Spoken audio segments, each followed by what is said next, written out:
There are only 6 hitboxes in Rocket League, but that makes for plenty of underrated cars. What's up guys, welcome to another video. If you're new here, we love dropping great tips, top 10s and highlights on our channel. We just can't believe how many subscribers we've gained over the past month, and we want you to know that we appreciate all of you. If you're not already part of the Top Viral crew, be sure to hit the subscribe button and turn on post notifications by clicking or tapping that bell. Make sure to give this video a like and share it with friends. I'm Jess for Top Viral Gaming, and now let's get into the video. Today, we're counting down our top 10 picks for the most underrated cars in Rocket League. For this list, we're looking at a car's hitbox, appearance, the feel it gives players while on the pitch, and much more. Number 10, X-Devil. There are so many cars in the Rocket League lineup that you're sure to have some underrated varieties that players pass on just because they don't look too appealing aesthetically. This is pretty much what happened with the X-Devil, which is surprisingly functional and well-rounded. The X-Devil is classified as a common rarity and comes unlocked when you start the game. It's sort of a hybrid between the Octane and Plank-type cars, making it somewhat of a jack-of-all-trades versatile type of vehicle. Although it has some length to it, its hitbox is not that bad compared to others. The hitbox is the same as the Dominus hitbox, which is a lot of players' favorites. The turning radius is decent, and personally, I think it's a nice looking car aesthetically. Then maybe that's just me. It's got low suspension, and the offset is more towards the front if compared to the Dominus. I mean, if you ask me, the X-Devil should be more popular among players. Number 9, VENOM. Just like X-Devil, VENOM doesn't really have that appealing of a design. It's still underrated though. The vehicle is pretty balanced and makes a pretty great choice for those of us who prefer hybrid cars. With its flat and pointed front, the VENOM can be potent offensively and serves a variety of functions very well. I think VENOM is a perfect reminder for us that in Rocket League, licks aren't everything. VENOM may not be as widely popular like the Octane, but it does have many similar characteristics. Like the Octane, VENOM is a smaller, compact car that moves around really well on the pitch. It does make a slightly larger and flatter noise than the Octane, but some of you may actually prefer that. If you're not loving the Octane, trust me, give the VENOM a try. Number 8, Marauder. Now, the Marauder is a slightly underrated vehicle, but we do know it's somewhat popular with some players out there.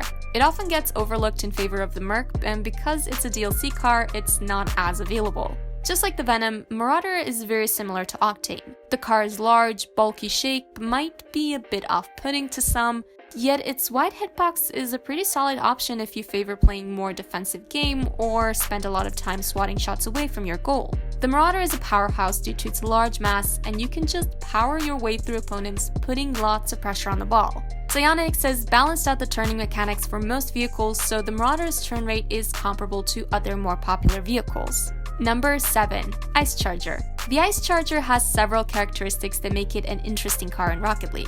It has a long, flat nose, making it a good pick for those who like to be aggressive and get first touches. This is similar to Dominus, and we all know players prefer that vehicle over the Ice Charger. The Ice Charger is a bit beefier in size, which could make it feel like it's not moving as quickly as something like Octane or VENOM. Regardless though, this is just a feeling of speed, and this car could be a great pick for aggressive type players who want to pressure the opposition. Although we compared it to the Dominus, Ice Charger is a bit longer and taller. Sometimes it's even compared to Masamune, which is another fairly popular car. We recommend giving the Ice Charger a try and see how it stacks up to those other two cars.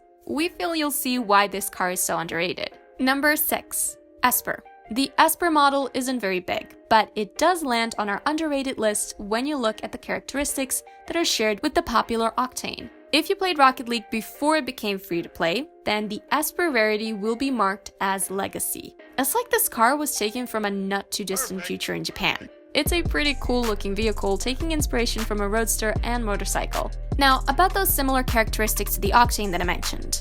The ESPER has a sleek frame, and it feels fast. Now, we know all cars have the same speed, but if a car makes you feel like it's going faster, maybe that can give you a slight confidence boost in your game. It has a bit of a small nose, so it might not be the best pick for striker-type players. One difference from the Octane is the ESPER's wide-bodied hitbox. Like all cars, it has its strengths and its weaknesses, but we feel it's deservingly considered underrated. What do you think of our list so far? Do you agree with us? make sure to hit that like button to let us know.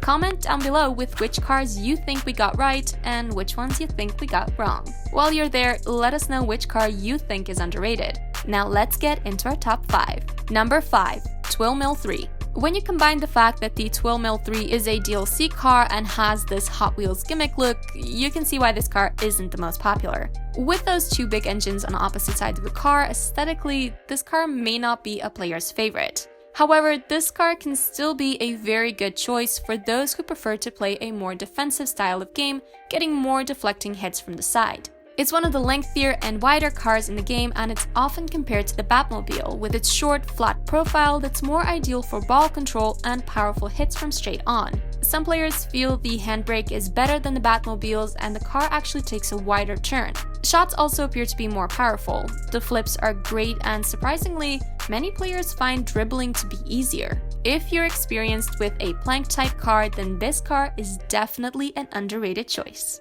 Number 4. Paladin. With its lengthy profile, the Paladin is a car you'll want to play around with for a bit in order to get used to it. It lost a bit of popularity with a dialed-back hitbox, but if you're a fan of the Dominus, you may want to give the Paladin a try. It's a great vehicle for aerial dribbling, freestyling, and boasts a powerful shot. The decent dribbling is due to its flat shape. Some players often say that the car gives a lot of power with accuracy on side flip shots, while others find that a little bit suspect. Most people use cars based on hitboxes and looks. Hitboxes are standardized, so there's nothing wrong with Paladin's hitbox, even if it's not one of the best in the game. Number 3. Bone Shaker. This battle car was released in early 2017 as part of the Hot Wheels DLC pack. Similar to the TWILL Mill 3 in our number 5 spot, the Bone Shaker tends to be passed on due to its somewhat gimmicky appearance. Although it may look a bit funky and off-kilter, it actually functions pretty well if you're able to play with it for a bit and get the hang of it. Again, this is another car on our underrated list that can be compared to the Octane. Its flat top can be optimal for solid hits when controlling the ball from below or flipping a shot into the goal. It has the same exact hitbox like the Octane, but instead of that Octane slope on the windshield, it feels like you can see right over it, which makes the touches on top feel somewhat different. Number 2. AFTERSHOCK. There's just something about the AFTERSHOCK that just makes it feel lighter than the ESPER, VENOM, and Octane. But remember, this is just a feeling. All cars have the same weight, but this feeling could give you the boost in confidence when it comes to how you play. After all, placebos are proven to work in some cases. Its pointed nose doesn't make it ideal for striking or dribbling, but despite this, we've seen AFTERSHOCK slowly become more popular with Rocket League players. Surprisingly, this car provides a great offensive ground game, and once again, those of you who play using Dominus may find this car to be very interesting as it shares some similar characteristics. It's such an underrated car. It's so underrated it's made its way to our number 2 spot. Before we go on, we want to thank you guys for checking this video out. Be sure to subscribe to our channel and click or tap that bell to get notified about our latest videos. Also, hit the like button. This lets us know that you want to see more content just like this.